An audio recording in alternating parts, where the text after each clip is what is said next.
La cuestión del origen de la vida, como todas las cuestiones de los hombres,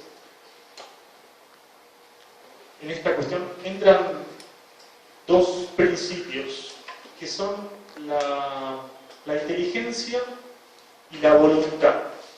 Es lo que tenemos que tener en cuenta siempre cuando vamos a tocar cualquier cuestión humana. No entra solo la inteligencia, sino que también hay una parte de voluntad.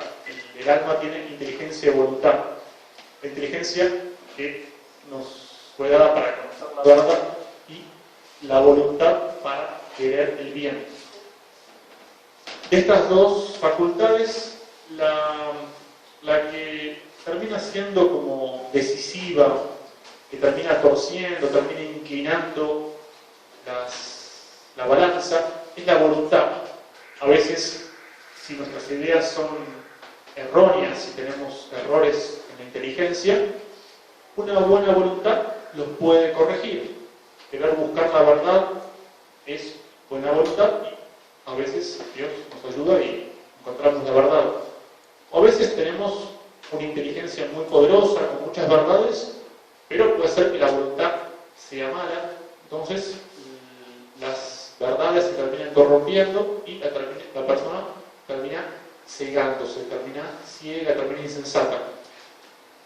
Esto, les doy un ejemplo para que vean esto que digo de la influencia de la inteligencia y la voluntad. Acuérdense el día de la resurrección, cuando los soldados presencian esa bajada del ángel y van y le cuentan a los judíos le dicen a los soldados, le dieron dinero, decir que vinieron sus discípulos estando ustedes dormidos y se robaron el cuerpo de Jesús. Entonces, San Agustín, en el famoso comentario que hace a esa situación del Evangelio, les dice, se los leo a lo que dice San Agustín. Dice San Agustín: ¿qué has dicho, infeliz astucia? Así abandonas las luces del consejo y piedad y te precipitas en tal abismo de maliciosa astucia, para que esto digas: publicad que estando vosotros durmiendo, vinieron sus discípulos y se lo llevaron. Presentas testigos que están durmiendo. Ciertamente eres tú el que dormiste, que diciendo tales cosas caíste. Es decir, este tema del origen de la vida nos vamos a chocar constantemente con el tema de la mala fe, de la mala voluntad, que va como creando argumentos y razonamientos y explicaciones que, vamos a ver, son muy rebuscadas, aparentemente muy técnicas, muy científicas, entre comillas. Vamos a explicar eso de lo que es científico, pero no podemos poner de lado esta variable, la mala voluntad de las personas, en muchos casos, y vamos a ver en otros casos también, buena voluntad. ¿Por qué aparece este factor de la buena y mala voluntad en algo que sería aparentemente una búsqueda científica? Por las implicaciones que necesariamente tiene este tema. Cuando hablamos del origen de la vida, o Dios creó la vida, o no hay otra posibilidad, no hay una tercera escapatoria. O la vida se crea a sí misma, sale de la nada, se perfecciona a sí misma, con la teoría que vamos a examinar ahora al principio, o hay un creador, alguien que ya posee la vida en sí misma y la transmite. Entonces, eso tiene implicaciones, por supuesto, metafísicas, religiosas, muy profundas. Entonces, es evidente que va a aparecer el aspecto de la buena o de la mala voluntad. Para empezar, ¿cuándo empezamos? Van a ver que la conferencia en realidad es una semiconferencia. Yo voy a hablar un poquito, la mayor parte de las cosas que voy a decir las saqué en una conferencia del profesor Leguizamón, que es un argentino que vive en México, que estudió este tema mucho, y dio una conferencia en La Reja en el año 2007, si no estoy equivocado, sobre la evolución, una jornada sobre ese tema. Entonces muchas ideas las trabajé yo, pero son esencialmente del profesor Leguizamón, no son mías. que yo voy a hablar un poquito de esa conferencia del profesor Leguizamón y después lo voy a ir intercalando con algunos videitos, algunos extractos principalmente de dos videos que están en internet, en YouTube, es fácil encontrarlos. Y después, si los quieren, los pueden ver, son muy interesantes o tal vez ya los han visto. Los dos primeros que se ven ahí no son independientes, pero los otros dos sí. Uno es la película o documental que se hizo habrá también 4 o 5 años, debe haber sido 2007, 2008 también, que se llama Expelled, ¿sí? Expulsados, se llama. Está en inglés, subtitulada. Van a tener que, la calidad no es muy buena, van a tener que acusar un poquito la vista, los que entienden inglés mejor, pero que está subtitulado, van a tener que intentar leer lo que dice ahí.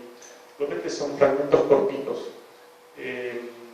principalmente de ese documental película, y después, ya para el final, vamos a ver un trecho importante de otro video, otro documental, que se llama El misterio de la vida, la clave de la vida, que va a ser un poco la conclusión de la conferencia.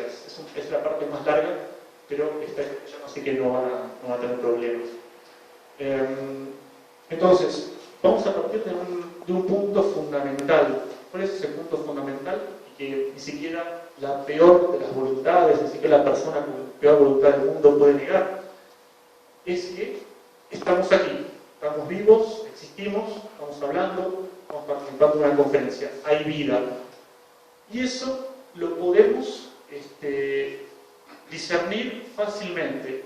Uno se da cuenta cuando algo es un sueño en general, ¿no? A veces puede tener una confusión, pero es la menor de las veces. Uno se da cuenta cuando algo es un sueño o cuando algo es realidad, ¿cierto? La inteligencia distingue la realidad de lo que es un sueño.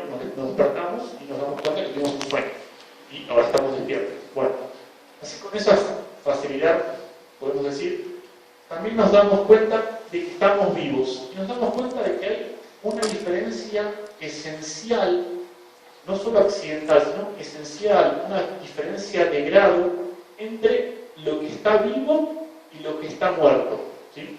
Uno se da cuenta, si uno ve una piedra, no está viva. Uno se da cuenta, a veces uno puede ver una tortuga, como la que supuestamente tenemos aquí en el jardín. Parece una piedra, pero no es una piedra, está viva, es una tortuga. Entonces uno se da cuenta, una cosa vive, otra cosa está muerta. También nos damos cuenta, ¿sí?, que hay distintos seres, una tortuga, que un pájaro, que un árbol. Y también nos damos cuenta cuando un ser tenía vida y la perdió. ¿Sí? Eso hasta los niños se dan cuenta. ¿Sí? Una persona estaba viva, fallece y vamos al velorio. ¿Sí? En el velorio nos damos cuenta que el cuerpo que está ahí hace unas horas tal vez estaba vivo. Había algo que tenía y lo perdió. ¿Sí? Entonces se lo distinguimos fácilmente. Hay vida y hay muerte. ¿Sí? Bueno, empecemos por ahí. Ahora, ¿cuál fue la explicación que siempre se dio en todos los pueblos, en todas las civilizaciones, en todas las naciones, al respecto de dónde vino la vida? Porque, como dijimos, es una diferencia de grado. Es la diferencia que hay entre el 0 y el 1, por ejemplo. ¿Cuál es la diferencia entre nada y 1? Una diferencia infinita. ¿Cuál es la diferencia entre nada y algo? Una diferencia infinita. Es como decir, estamos en el primer piso y queremos subir al segundo piso. ¿Cómo subimos? Si no hay una escalera, si no hay un ascensor, si no hay una soga, no hay cómo subir. No sé si se dan cuenta, las personas que se caen en un pozo y no tienen una cuerda, una escalera o algo, no salen del pozo. ¿Por qué? Porque necesitamos algo que nos suba. Entonces, es lo mismo entre la no vida y la vida. ¿Cómo se pasó entonces de la no vida a la vida? La respuesta tradicional, dijeron todos los pueblos, todos los sabios de todas las civilizaciones, Dios o los dioses nos crearon. Eso fue la respuesta siempre de todos los hombres, con sentido común. Pero, ¿qué pasa? Esta respuesta de Dios, autor del origen de la vida, no terminó de satisfacer a los científicos modernos, porque aparentemente hay una cosa fuera de la ciencia. Lo que no pesar, lo que no se puede cuantificar no sería científico, lo que no se puede reproducir en un laboratorio no sería científico, dicen ellos. Entonces hay que buscar otra explicación, salir de esta explicación arcaica, oscura, poco científica, para dar al origen de la vida, que es un problema que se nos presenta a todos, una explicación científica. ¿Cómo va a ser entonces la explicación científica? La teoría del origen de la vida según la evolución.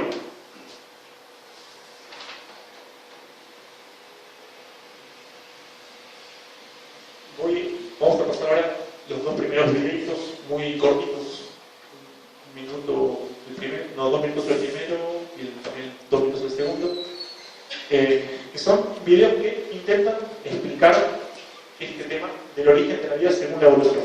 Después lo vamos a comentar. ¿Cómo y cuándo comenzó la vida en la Tierra? Cuando la Tierra se formó, hace unos 4.500 millones de años, era una inmensa bola incandescente que lentamente se fue enfriando. La atmósfera primitiva no contenía oxígeno.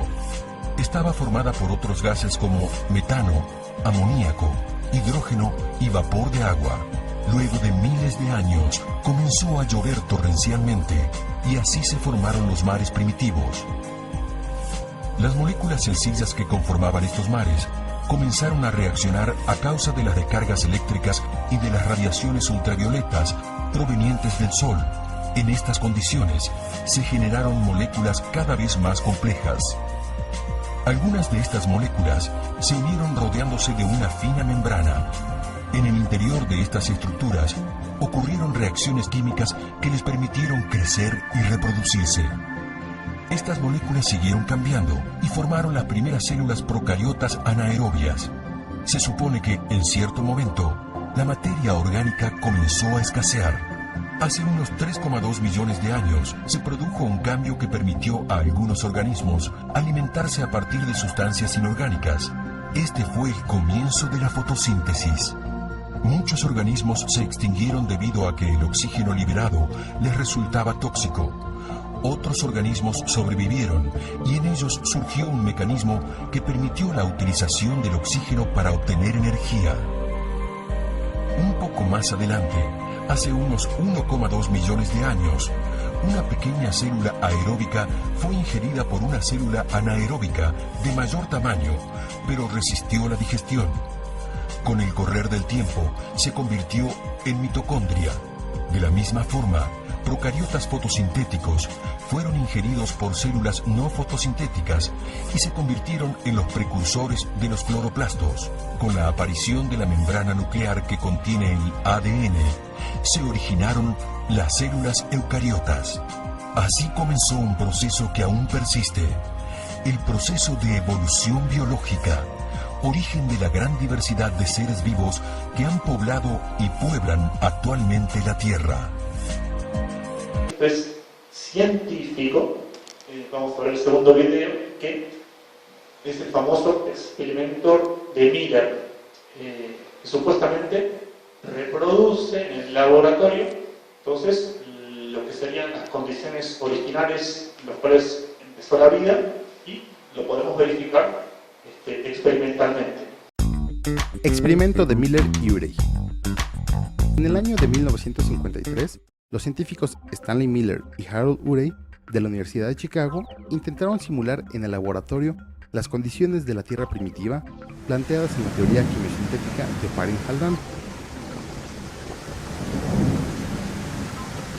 El aparato estaba formado de varios recipientes de vidrio conectados entre sí, y colocaron en los recipientes 2 electrodos y una mezcla de gases que consistía en vapor de agua, metano, amoníaco e hidrógeno.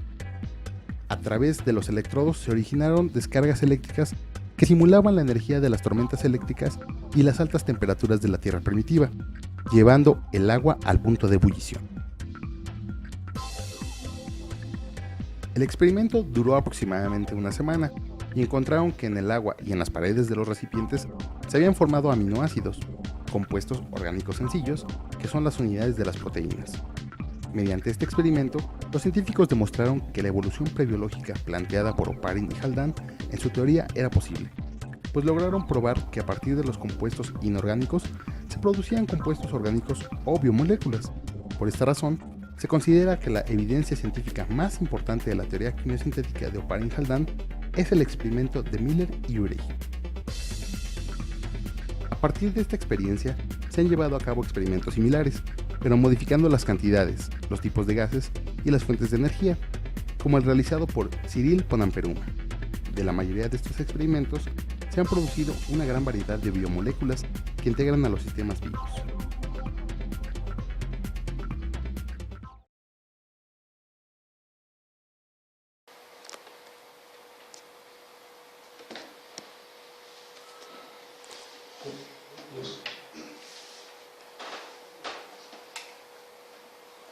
Bueno, muy convincente, ¿no? Las implicaciones científicas. Esta teoría entonces del origen de la vida, según la evolución, tiene, lógico, consecuencias para la religión, para Dios, porque si la vida surgió de este modo, no precisamos buscar ninguna explicación en un Dios creador. Les voy a presentar, si no lo conocen ahora, a el señor Ricardo Dawkins, o Richard Dawkins en inglés. Él va a sacar estas conclusiones que yo estoy diciendo a ustedes ahora, pero de modo más crudo, de modo más vivo. Él es uno de los principales representantes de esta escuela, podemos decir así, de la evolución de la vida del origen de la vida según esta teoría de la evolución. Él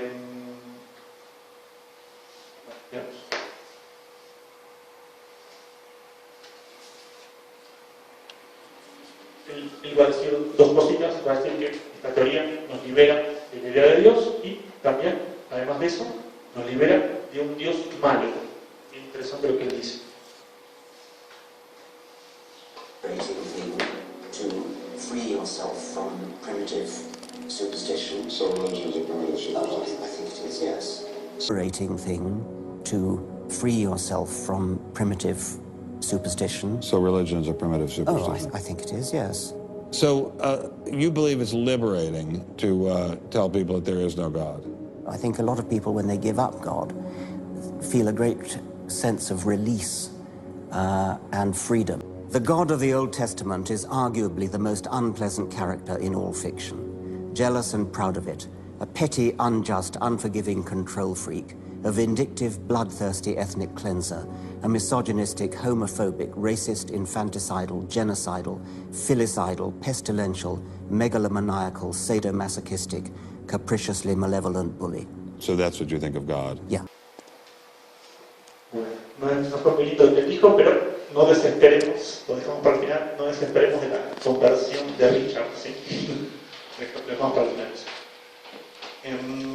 Antes de empezar la crítica, ¿sí?, de la teoría del origen de la vida según la teoría de la evolución, hay que aclarar algunos términos, algunas proposiciones, porque si no, después la cosa queda un poquito enclenque. El primer término que hay que aclarar, o términos, es el de ciencia y científico. ¿Qué es la ciencia? ¿Sí? Porque uno habla de ciencia, y muchas veces no sabemos de lo que estamos hablando. ¿Qué es la ciencia? ¿De dónde viene ciencia? Viene de la palabra latina scire, ¿sí? Scio, scire, ¿sí? Son el verbo latino, saber. Ciencia, ¿sí? Si no estoy errado, puede ser que esté errado, pero no, puede ser que no me equivoque, es un femenino plural. Ciencia son las cosas sabidas. Cuando tengo ciencia de algo, son las cosas que yo sé. ¿Qué es entonces algo científico? ¿De dónde viene la palabra científico? Viene de science y facere, ¿sí? El verbo hacer. ¿Qué hace saber? Una cosa científica es algo que me hace saber. Science facere.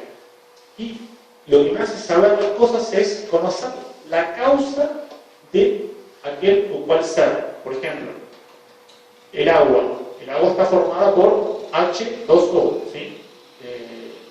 Esa es la fórmula química del agua, es decir, el hidrógeno y el oxígeno son las causas materiales de ese ser que es el agua. Entonces, tengo un conocimiento científico de ese ser que es el agua. Entonces, hay ciencia y hay conocimiento científico de cosas, por ejemplo, que no necesitan demostración, ¿sí? Por ejemplo, los famosos axiomas matemáticos son verdades que se aceptan porque son evidentes, se consideran evidentes, que no requieren demostración. Por ejemplo, la propiedad conmutativa, ¿sí? El orden de los sumandos no altera el producto, eso es un axioma matemático, si no hace falta demostrarlo, ¿sí? Y es una verdad, nadie la pone en duda.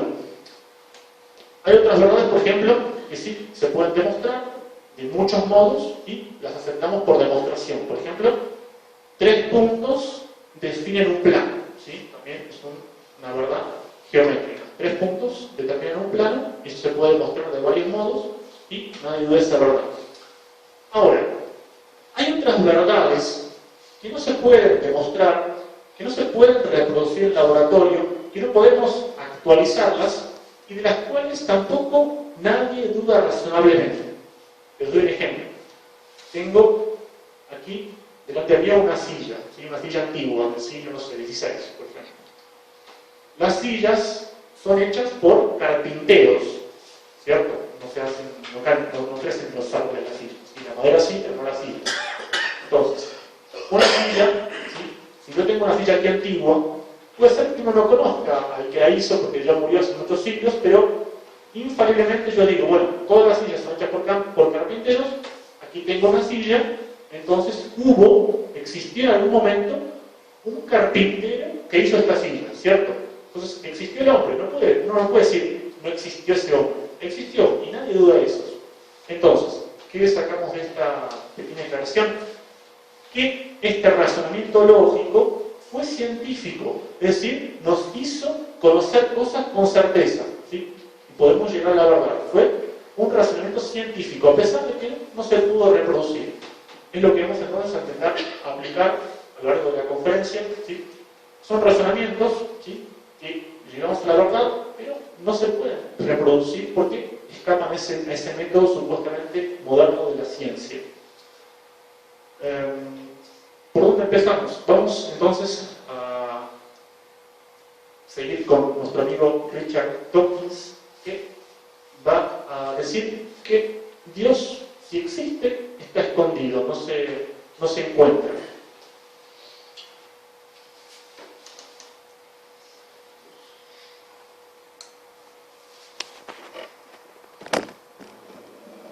Tropical snake and has like Dawkins address himself.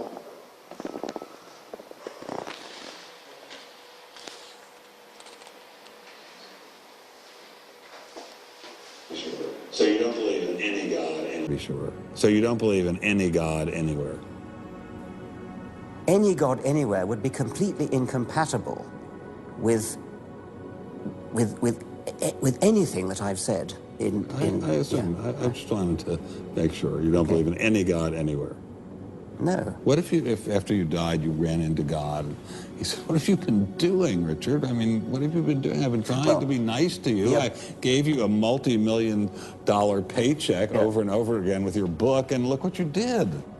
Bertrand Russell had that point put to him, and he said something like, "Sir, why did you take such pains to hide yourself?"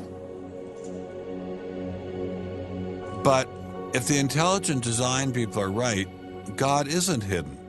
We may even be able to encounter God through science, if we have the freedom to go there. What could be more intriguing than that? Bueno, entonces vamos a intentar buscar a Dios, ¿sí? Por medio de la ciencia verdadera, la ciencia que resulta del uso de la inteligencia de modo natural y no forzado. Vamos a seguir conociendo ahora dos personas más de esta peliculita Expelled, que son el doctor David Berlinski, ¿sí? ser el primero que va a hablar. Es un judío, pero muy inteligente, sabe mucho de matemática y otras disciplinas. Les recomiendo después, si pueden, si tienen ganas de buscarlo ahí en el YouTube, hay muchas conferencias del doctor David Berlinski que son muy interesantes, vale la pena. Están en inglés, no me acuerdo que estén subtituladas, pero si les interesa, están muy interesantes las cosas que dicen. Y el segundo va a ser el doctor Jonathan Wells, también, que es realmente un verdadero científico y que aplica el método científico como debe ser. Estos dos doctores, estos dos científicos van a decir lo siguiente.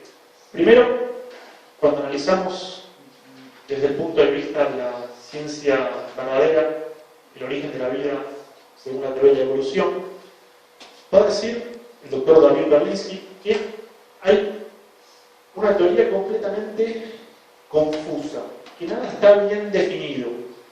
Y el doctor Jonathan Wells va a decir algo más grave todavía, va a decir que la teoría es anticientífica. Presten atención en particular en el segundo videito, porque tal vez la cosa pasa un poco rápido, entonces tienen que prestar atención qué es lo que está diciendo. Pero van a ver cómo este doctor Wells dice, acá no hay ciencia, y va a dar un ejemplo muy claro. Primero que hablar es entonces el doctor Berlinski.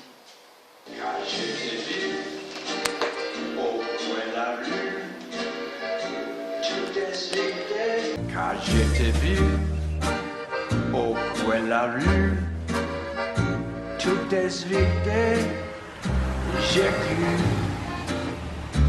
que tous les deux, sur le ciel bleu, nous serions très heureux.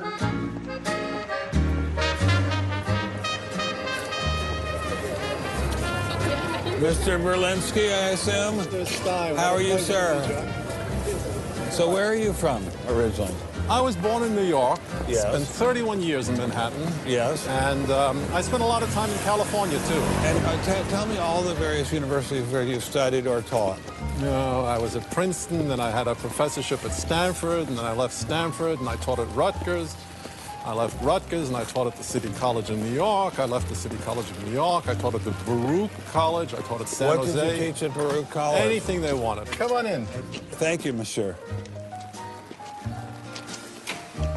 What an old building. Wow. It's the oldest in Paris. You're kidding.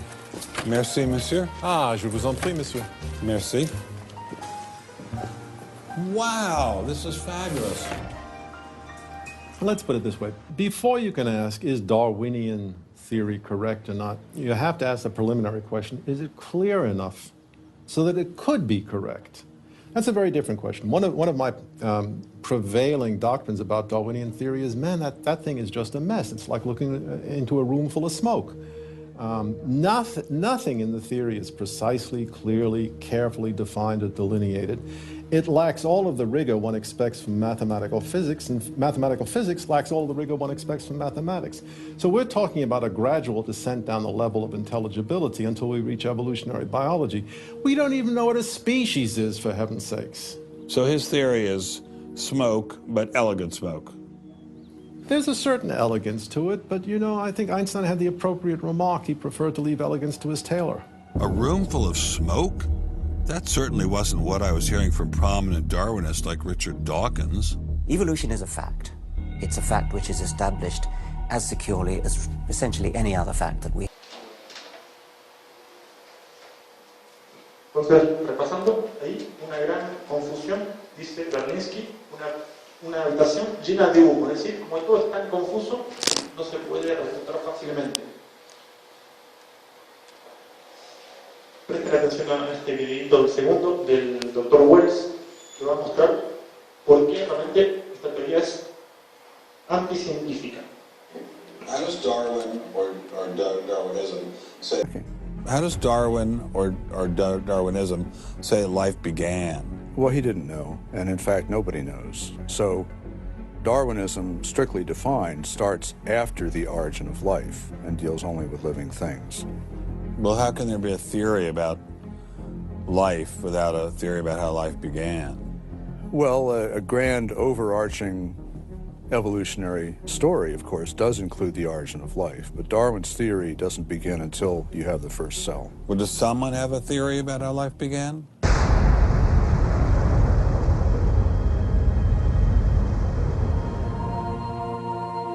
This is the story of a small planet in space called Earth. For a typical Darwinian explanation of how life originated, Dr. Wells directed me toward this documentary. The chemical elements essential for life, hydrogen, oxygen, carbon, and nitrogen, were now in place. What was needed was a way of combining them. Perhaps the energy came from lightning. Whatever it was. Excuse me? Whatever it was, energy managed to arrange these chemical ingredients in just the right way. Whatever it was? I was hoping for something a little more scientific. Llegan a perseguir. Entonces la explicación oficial de los videos más importantes es: sea lo que haya pasado, se organizó. Esa es la explicación científica oficial. Volvemos al primer videito. La luz, por favor. ¿Se acuerdan del primer video? Lo muestro rápidamente para que vean a dónde voy. ¿Cómo y cuándo comenzó la vida en la Tierra? Cuando la Tierra se formó, hace unos 4.500 millones de años, era una... Escuchen cómo él va, como es en el primer video que vimos, ella muestra repitiendo la palabra organismo. inmensa bola incandescente que lentamente se fue enfriando. La atmósfera primitiva no contenía oxígeno. Estaba formada por otros gases como metano, amoníaco,